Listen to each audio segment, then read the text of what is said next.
तो सबसे ज़्यादा मुश्किल कौन सी नौकरी थी जो की? सबसे ज़्यादा मुश्किल नौकरियां तो खैर मैं बचपन में से ही करते थे ना, घर में जैसे माहौल होते थे, बड़े भाई थे वो जहाँ काम करने जाते थे तो वो लेके जाते थे, हाँ उनके साथ पार्ट टाइम छोटे मोटे काम करके कभी कभी 20-30 रुपए मुझे दिहाड़ी मिलते थे दिन में, उनको जमा करके मैं कैसेट्स लेता था। मेरे पास एक वो क्या कहते हैं, कलेक्शन है पूरी, हाँ, आपके पास कैसेट्स एक की? बड़ा डब्बा होता था, उसमें सिर्फ कैसेट्स वगैरह होते थे मेरे पर्सनल, कोई हाथ नहीं लगाता था उनको, बस वही एक समय मेरे खाना होता था वो। हाँ बहुत सुनता था म्यूजिक। कभी किसी ने हाथ लगाया तो कुछ हुआ घर में? हाँ घर पे वो होते हैं ना, होते हैं ऐसे बहन भाई, छोटे बहन भाई तो होंगे ना, आपसे जो करीब हैं। बड़े होते थे, छोटा मैं सबसे छोटा मैं होता था ना, कोई सुनता नहीं था मेरा। लेकिन जब म्यूजिक के बारे में बात आती थी तो मैं जिन बन जाता था। हाँ फिर डरते थे कि इसका ये हाथ नहीं लगाओ, ये बहुत ये करेगा वो करेगा। तो घर वाले सपोर्ट करते थे कि म्यूजिक की तरफ जा रहे हैं, कुछ कर नहीं रहा जिंदगी में और काम, या सब सही था? सब नॉर्मल था। ये अच्छी बात थी कि वो उन्होंने रोका नहीं मुझे, ये नहीं रोका कि मत करो।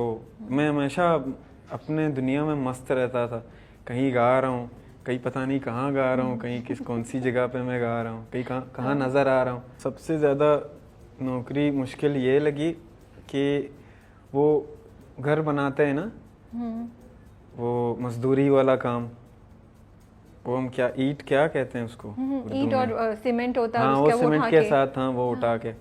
एक दो दफ़ा मैं बहुत बीमार हो गया, वज़न उठाना बड़ी बात है ना, मैं छोटा होता था लेकिन करना पड़ता था।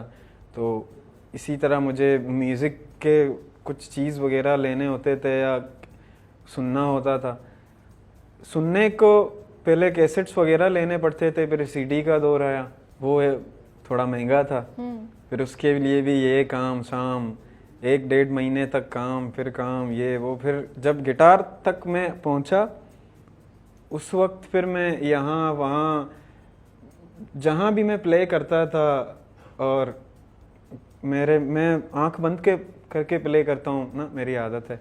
तो बाद में जब भी मैं उठता था वहाँ से घर जाने के लिए तो मैं जेब में या ये जेब में हाथ लगाता था तो पैसे हैं, लोग डालना करते थे। हाँ लेकिन पता नहीं होता था कि कौन करता है कौन डालता है, मैं अपने माहौल में होता था, बस वो जरिया बना देता है जिस तरह उसको देना होता है ना, यूं होता। तो इस मुझे बहुत हेल्प मिला इससे।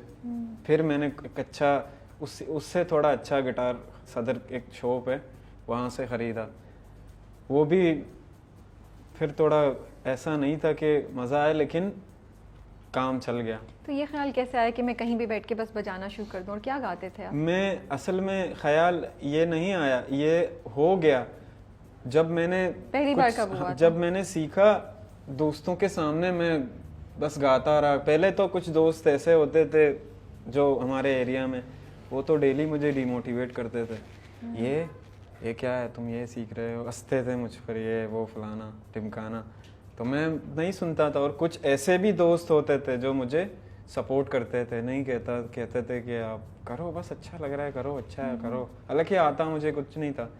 फिर सीखा, फिर कुछ सीखा, कुछ बजाया, अच्छा लगा, लोगों को मज़ा आया उनको सुनने में, फिर उससे मैं बहुत मोटिवेट हुआ। फिर मैं यहाँ वहाँ गाना, हालांकि जो गाना एक नेचुरल मेरी आदत है, मैं मतलब सामने नहीं रख के आप लिखेंगे ऐसा नहीं होगा, बस आ जाएगा। अभी आप गिटार लाओगे तो आ जाएगा, कुछ भी स्टार्ट कर देंगे हो जाएगा। और ये नहीं पता आपको कि क्या करना है, ये भी हम अभी करते हैं। तो फिर आपने ये उर्दू लिखना, उर्दू को इतना बेहतर समझना, ये कैसे हुआ जब आप स्कूल भी नहीं गए हैं? ये यूं हुआ कि मैंने मेरे बड़े भाई शायर थे, उनके बुक्स वगैरह ये वो लेके मैं जाया करता था दोस्तों के साथ, उनको भी कभी कभी पूछा करता था। वो ऐसा नहीं है कि वो मुझे पढ़ाई करने नहीं लेके जाते थे, मेरी ज़िद यही थी घर में कि जब तक अम्मा नहीं आएंगी मैं किसी की कोई बात नहीं सुनूंगा।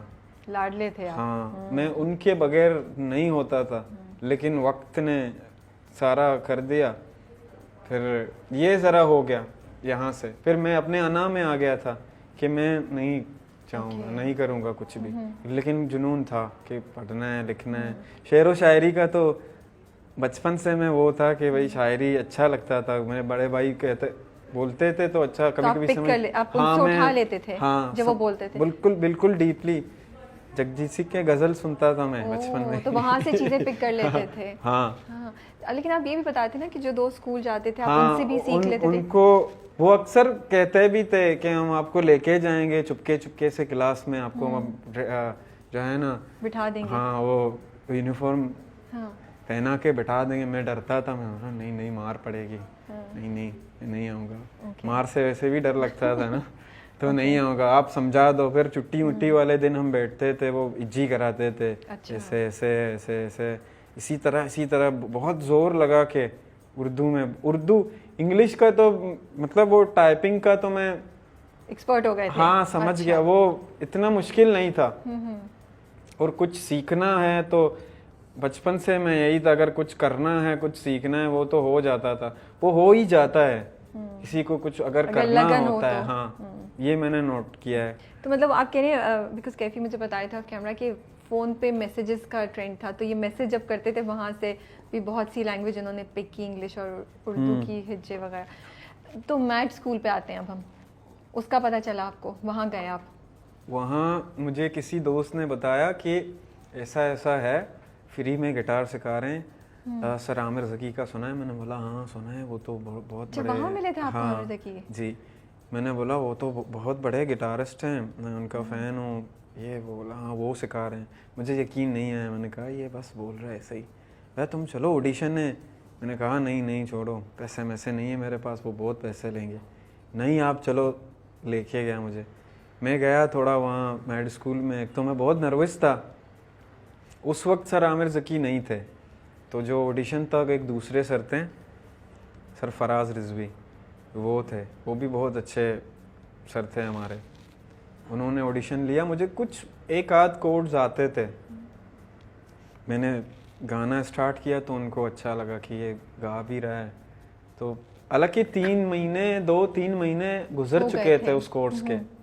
तो लियारी के कुछ बच्चों को फ्री ऑफ कोर्स सिखाते थे, इसी तरह कोई एक प्रोजेक्ट था उनका। लेकिन वहाँ भी बहुत यादगीर मेरा वक्त गुजरा है। मैं तो वहाँ बहुत कुछ सीखने गया था और बहुत कुछ सीखा वहाँ से। उस माहौल से मैंने देखा कि वाकई कि गिटार वगैरह किस तरह प्ले करते हैं, म्यूज़िक को किस तरह सीखने की वो रखते हैं। वहाँ से इस तरह ये मैड स्कूल का स्टार्ट हुआ। मैड स्कूल जमजमा पे है? जी जी। तब ऑल द वे आते थे? जी, बड़ा लंबा टाइम लगता होगा। वो यूं होता था कि इनका वैन होता था हमें लेने, लेकिन हम मेरे घर के पास तो नहीं आता था। खारदर जो है ना वहाँ तक आते थे। तो यहाँ से घर से खारदर हम पैदल में जाया करता था, कभी कभी पैदल। एक दफ़ा बस एक पहले में जब पहला मुझे बुलाया था दूसरे में, तो गलतफहमी ये हो गई थी कि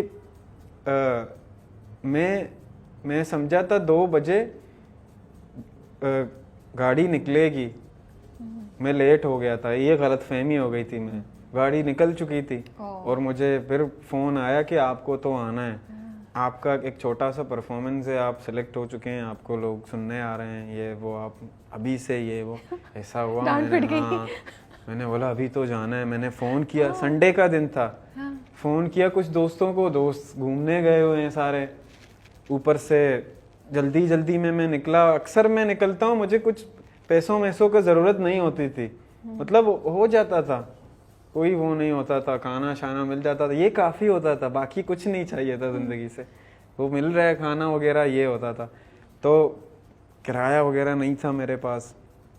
मैंने फ़ोन भी खूब किए, दोस्त बहुत दूर है। फिर इसी तरह पैदल काफ़ी देर लगी मुझे वहाँ पहुँचने में।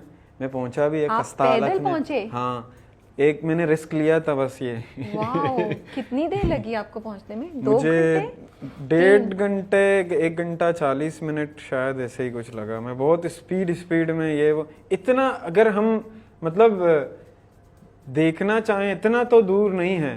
जो रेगुलर पैदल आता जाता नहीं है, कोई स्पोर्ट में नहीं है, उसके लिए वाकई बहुत मुश्किल है। और मेरा इसलिए मुझे कोई प्रॉब्लम नहीं हुआ, क्योंकि मैं हर जगह पैदल जाया करता था। मुझे वॉक करना बहुत पसंद है अभी भी। अभी तो खैर कुछ माशाल्लाह। अलग सीन है, लेकिन मुझे बहुत पसंद है।